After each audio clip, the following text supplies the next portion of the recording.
Thank you so much, Peter. Thank you, Alice, for the invitation to take part at this year's conference.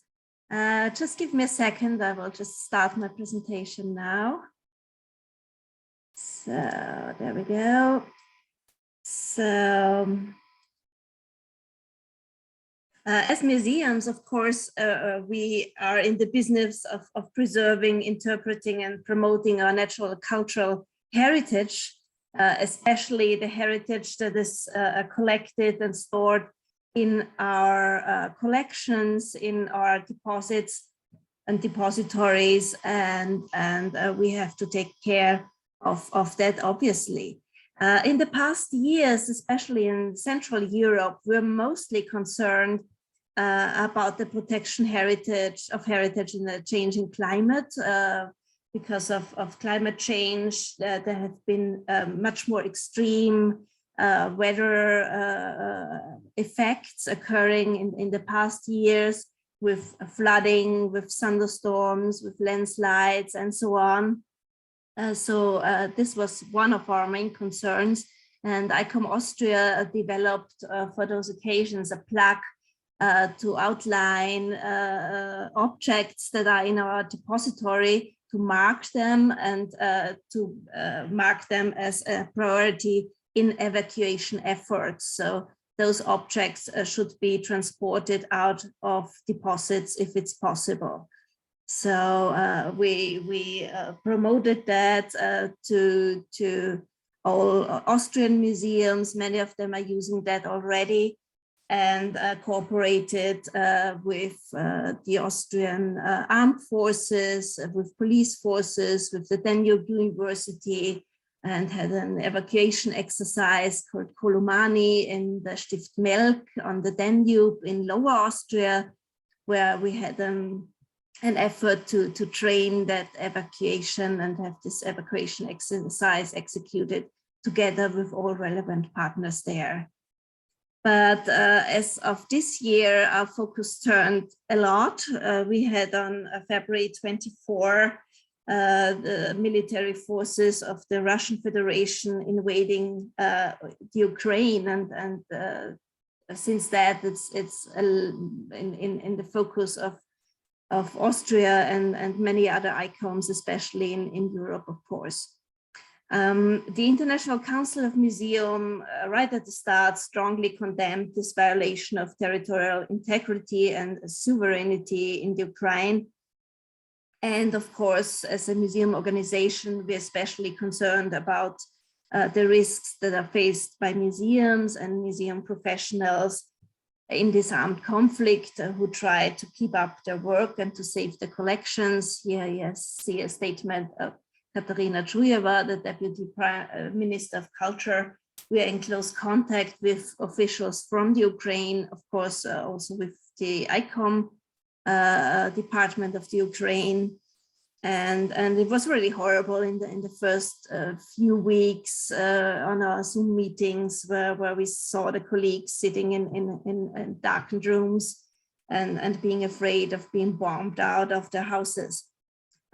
Since then, we were managing this crisis and were able to coordinate much better, especially the Ministry of Culture in Ukraine. They put together a map that is accessible online. You see the link down there about all destroyed cultural heritage sites in the Ukraine. As for today, they're listing 413 destroyed sites. You see it's documented with photos, with pictures, with the exact location, the kind of heritage building that was affected, and it's marked in a map, and you can sort that by region or different categories of heritage. So the Ukraine is pretty good in documenting what's happening right now. And you see the ICOM statement internationally, of course, condemning the attack Russia has on the Ukraine, and also calling for respecting the Hague Convention for the protection of cultural property in the event of armed conflict, and lining out the obligations of the international community to keep those legal obligations to keep heritage safe.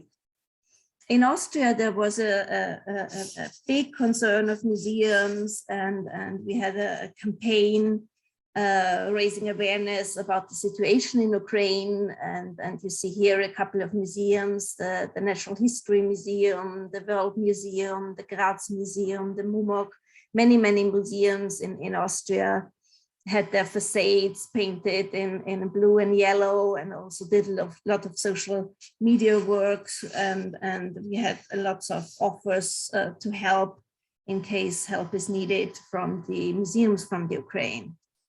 So at first we needed to coordinate, and France was one of the first countries who was very successful in doing that.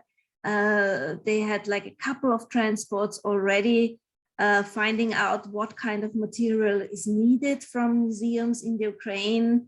It's mostly wrapping material, papers, cases, wooden cases and crates, and all kinds of stuff to wrap the museum objects, to wrap the collection objects, and if they can, bring them in a safe space, in some cellars or storages or hidden places.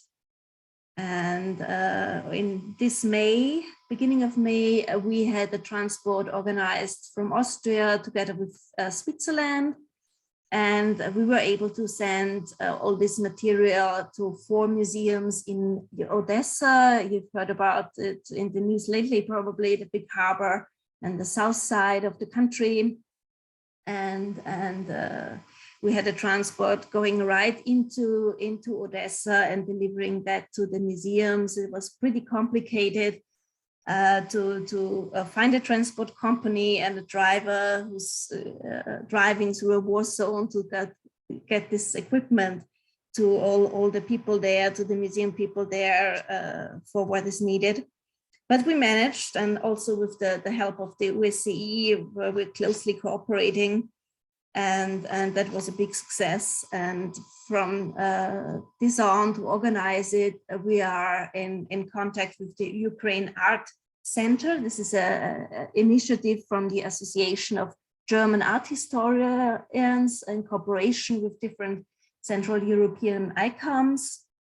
And we have platform meetings like every 2 weeks now, to meet with the Ukrainian colleagues who are reporting what especially they need for their museums, from means of camera and for digitalization, or all kinds of material for wrapping objects, and so on and so on.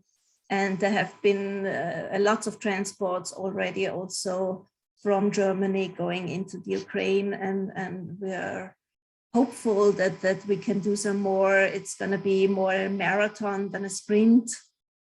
I'm afraid this war will go on for quite some time, and after it's finished, hopefully to the success of Ukraine, we hope, but afterwards there will be a big effort of conservation and restoration of all the damages that have been done. And another initiative I just want to point out, the colleagues from ICOM Poland, of course, is a neighboring country directly neighboring to Ukraine. We're very concerned, helped our colleagues from the Ukraine a lot, as one of the first country where refugees are coming to. And they initiated scholarships for museum colleagues and to provide them with the necessary financial means to survive the first month, and also to provide them with possible means of employment in the museum contexts.